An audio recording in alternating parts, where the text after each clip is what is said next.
What's up, boys and girls? It's your boy Infernus here, coming at you with another Paragon build video.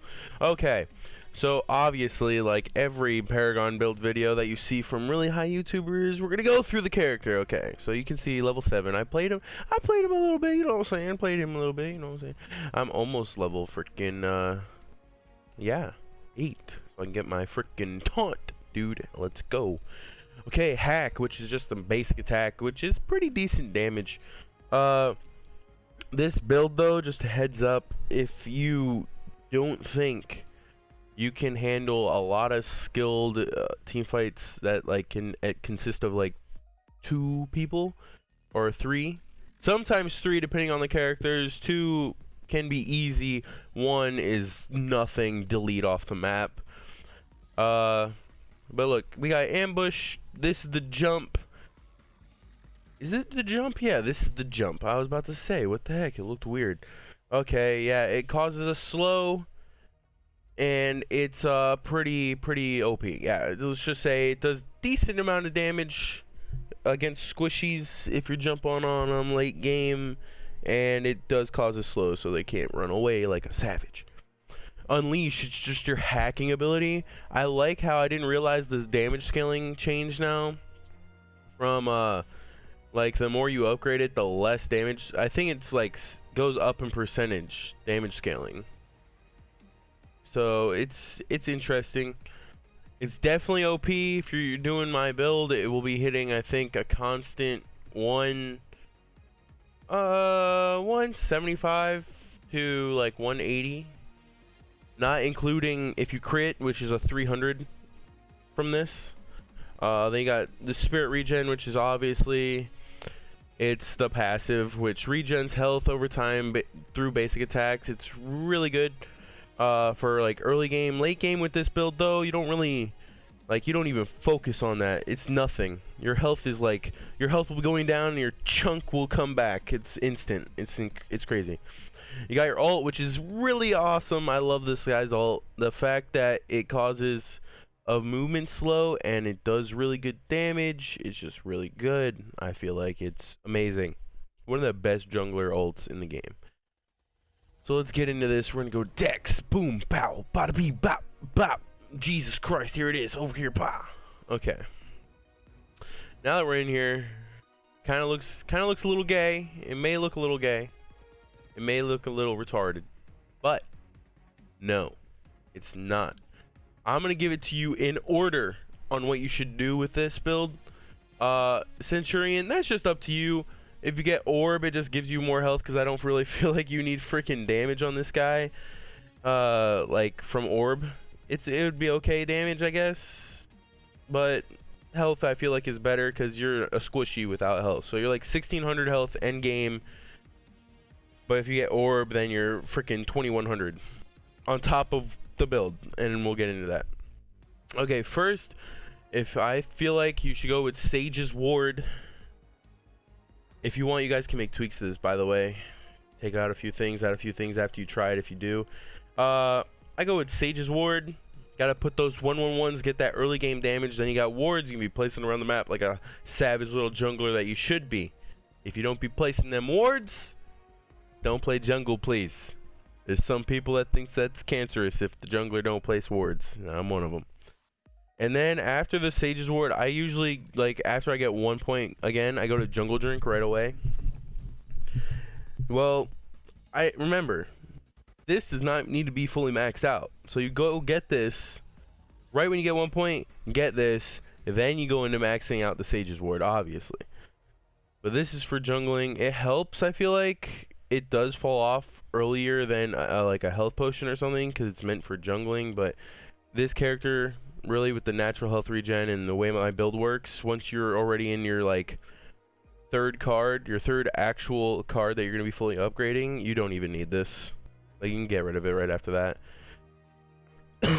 So the second card I want you to get after you fully max out Sage's Ward is the Rift Magnus Scepter. This gives you that early game crit. Gets up there.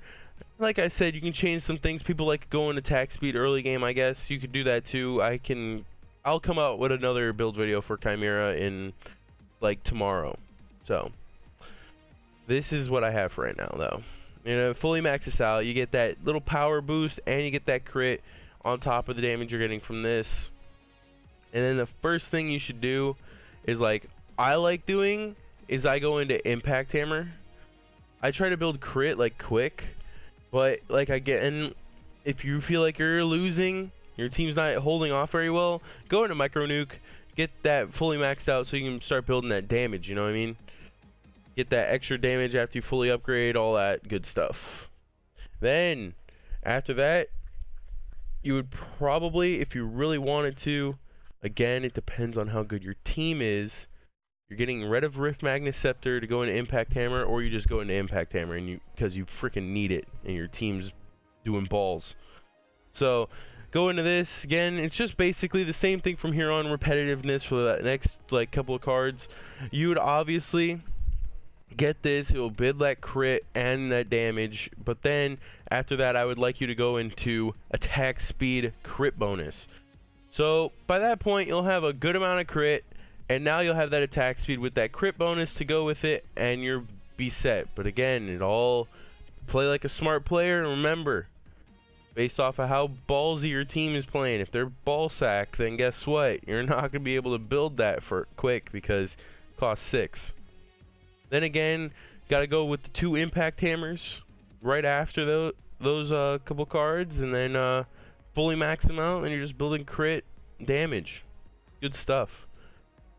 Then you go into by this time right here, you'll be hitting 500 something crit, hitting a really good natural attack of like 200, I think, little over 200, hitting that 500 crit. It's nice. It's nice. But then right here, this is the big hitter. Boom, you get that more crit, get that lifesteal now. Ho ho, that lifesteal is something fierce when you're critting for 500 and you're getting 100 lifesteal back from a basic attack, and that's almost constant, because when you have 44% crit and attack speed, you're critting a little bit, so you're getting a good amount of lifesteal back on top of your passive regen, boy. You already know. So you're getting like 38 constant hits, and then next thing you know, you'll be getting, boom, you'll get 100, and your health's just going up. Your health's just insanely going up. And then say this is the scenario I just played in this game.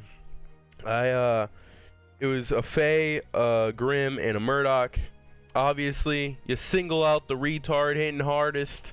That actually has the more accuracy. So boom, you go for Murdoch. Again, my opinion, go for Murdoch, because guess what?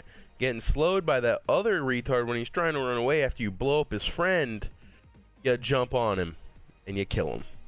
So after you destroy Murdoch in like 3 hits, maybe 2, depending on how often you're critting him. No, actually not 2, but 3 to 4, mainly 3.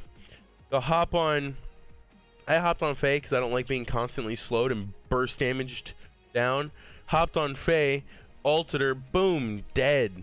Right after I hit her a few times with basics, obviously. And then the Grim was just running away, and you gotta jump on that man's head and destroy him with your stupid box that hits like 1,000,000 times as quick and crits for like 300 when I'm done. So, like I said, this is a really good build, but like I also said, you have to be skilled. If you are not skilled, you don't feel like you can do it, and this tech is definitely not for you. You need to be pretty good to use this. And I hope you enjoyed the video. If you did, leave a like, subscribe, because that's the thing you should do. And then see you next time. Peace out, YouTube.